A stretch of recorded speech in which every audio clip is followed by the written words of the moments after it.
Shoma Gang and Johnny, it's your girl Mamelo. We're back on this Monday morning thing. Happy spring. I hope you were ushered into the last quarter of the year well. And I really pray that this quarter you begin to see the harvest of the seeds you have sown over the last 3 quarters of the year. When you look at December, you can see the victories of the battles you are fighting, of the things you are really going at and trying to achieve. Yes, I'm disturbed in my spirit. I want to talk today about how depression is real, guys. Depression is real, and it's just every other day you just get reminded of how real it really is. I'll put myself in a bit of another vulnerable state. I was diagnosed about a year ago, maybe just a year and some months with it, depression, and I didn't understand. I was a bit sad at the time, but I just thought, circumstances, and it was a hard reality for me to face because I'm a bubbly person. So generally, if I'm in a social setting with you, you will be laughing, and it will be because of me. and so I really care that people that are around me are happy. And so I am a joker, and so when it happened, and then I started reaching out, and maybe I started disclosing to people closest to me about this diagnosis that I didn't understand. What happened was, one of the responses would be, "What, you depressed? Really?" And other people were like, "No, you're just going through some stuff. You'll snap out of it." That's the worst thing you can ever say to someone who's going through. Like, you'll snap out of it. It doesn't happen like that. It doesn't happen like that. And it made me reluctant to want to share my hard experiences with people. It made me reluctant to want to share when I'm having a bad day or I'm down. And what it does is, because now you get to this place where you feel misunderstood. And I like sharing that the biggest lie that depression will tell you is that it's over. That there's nothing better. There's no one better. It can't get better. You can't have better. And it gets so hectic and so dark and so heavy that you really believe that that is your reality and that is where it's ending. And sometimes, because you know, or you think you know, that it's ending, and ending badly, you have those crazy thoughts of, if it is going to be like this forever, I might as well end it myself. And I'm just now going to put this out here because this is real, and there's a lot of people around us that are suffering. Some diagnosed, some not diagnosed, some know, some they don't know that this is what they're going through. And we really need to be aware of the people in our lives, because things happen and people start getting to self-destructive behavior. People get into suicidal behavior, recklessness, because they're in the mind, they're of the mindset that this is it.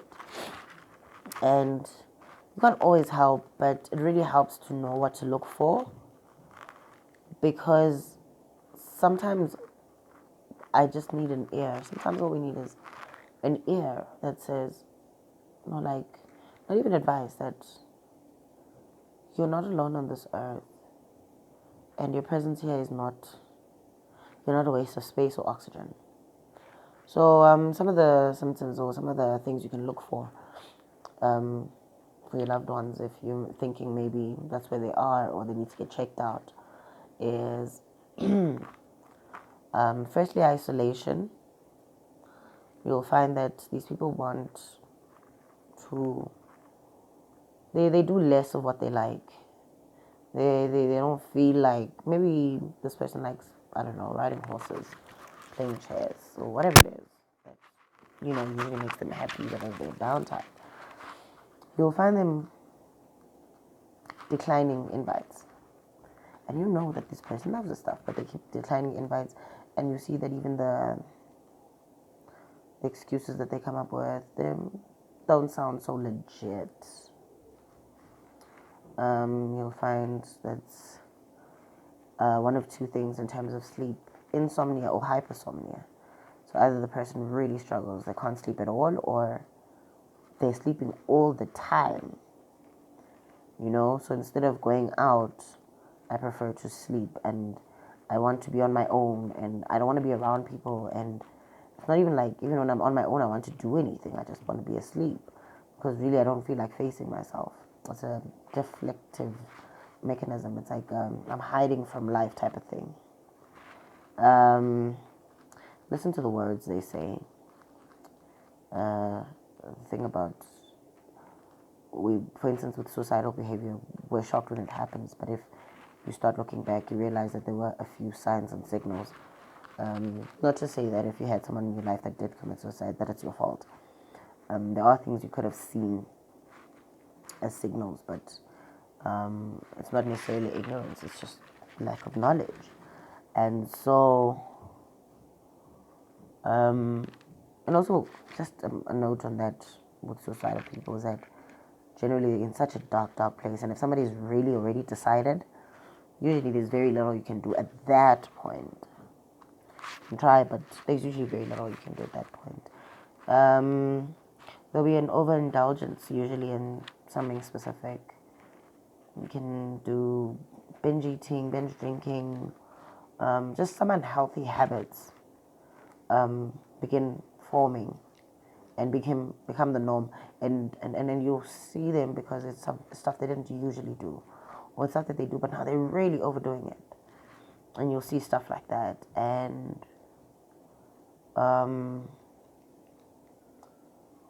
there's that isolation, there's the sleep stuff, there's the unhealthy habits, there's the not enjoying things that they loved anymore.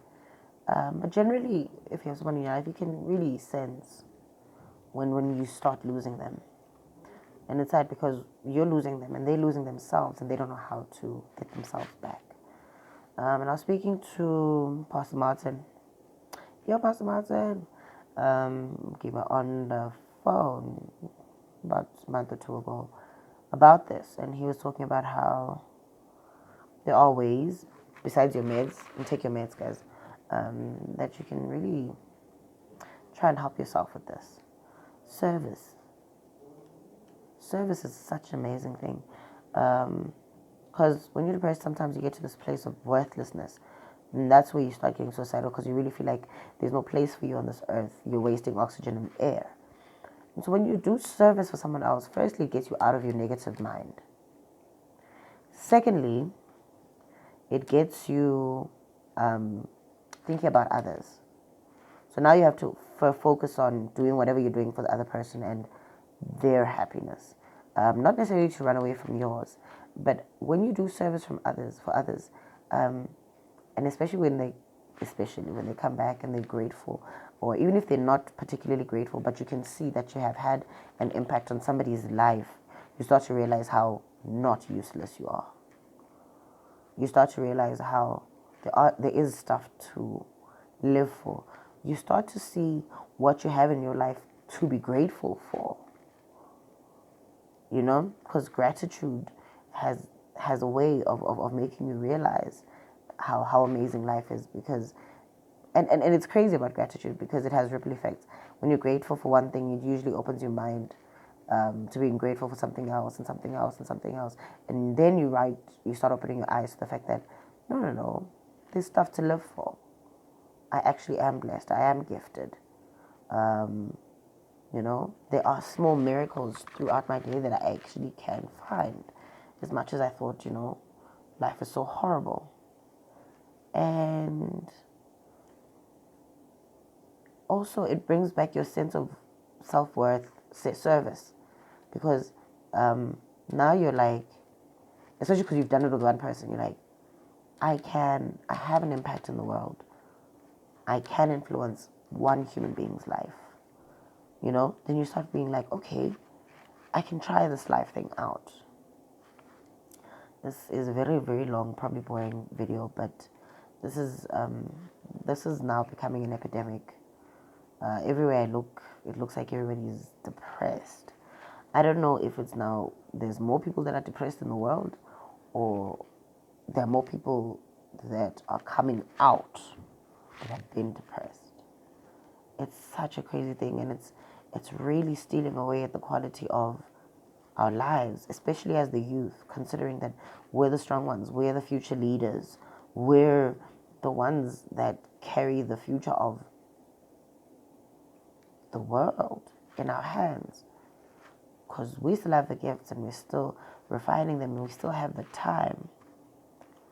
But because we're so focused on ourselves, like depression is it's a very selfish disease. I'm not saying that people that are depressed are selfish, but what it does is that it puts you in a space where you're always just looking at yourself and your situation and how bad you are and how horrible you think you are and how horrible you think your life is. And so when you start trying to get out of your head, reaching out to people, doing service, the quality of your life starts to become better and it starts to become more bearable. You see, so like I said, I used to be very scared to reach out to people because they'll be like, oh, you, I didn't believe, So I have my very close-knit friends that I know I can reach out to, especially when it's getting really, really difficult and it's really, really dark. I know that I need to be in touch with someone else because I need a different perspective. Because at that time, my eyes, it's a tunnel vision vibe and I can't see the light at all. So this is some serious stuff. If you think you might be suffering, get yourself checked out. If you think you know someone who might be suffering, have chats with them. Because we're losing great people to this disease. Gifted people, wise people, smart people, people that are influencers. People that usually have, that have it in their mind that they can change the world and actually have the capacity. And the silence